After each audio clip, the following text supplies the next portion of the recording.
Hello বন্ধুরা, কেমন আছেন সবাই? আশা করি সবাই ভালো আছেন। আজকে আপনাদেরকে একটা মজার জিনিস দেখাবো। আপনারা দেখে হয়তো অবাক হবেন। দেখতে থাকুন আপনারা। এই যে দেখেন, একটা জাম গাছ। কত ছোট জাম গাছ, কিন্তু জাম ধরা দেখলে আপনার মাথা খারাপ হয়ে যাবে। দেখেন কত জাম ধরেছে গাছটাতে।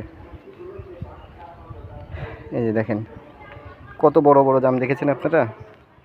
এই যে দেখেন, এই জাম গাছের নাকি গত বছর 5 কেজি জাম নামাইছে। এবছরও প্রায় ওই সেম 5 কেজির মতো জাম ধরবে আর কি। গোটা গাছটা ঘুরে দেখায় আপনাদেরকে, যে দেখতে থাকুন কত জাম ধরেছে। দেখেন কতটুকু গাছ। এই গাছটা কিন্তু খুব একটা বড় না, আপনাদের দূর থেকে দেখাই, দূর থেকে দেখালে বুঝতে পারবেন। এই যে দেখেন গাছটা কতটুকু গাছ, কিন্তু ফল ধরেছে কত। আচ্ছা, এটাই হচ্ছে প্রকৃতির নিয়ম। উপরওয়ালা যখন দিবে না, তখন সব দিক থেকে দিবে। এই যে দেখেন কতটুকু গাছ, কিন্তু জামগুলো ধরেছে। দেখেন জামগুলো কত সুন্দর সুন্দর জাম।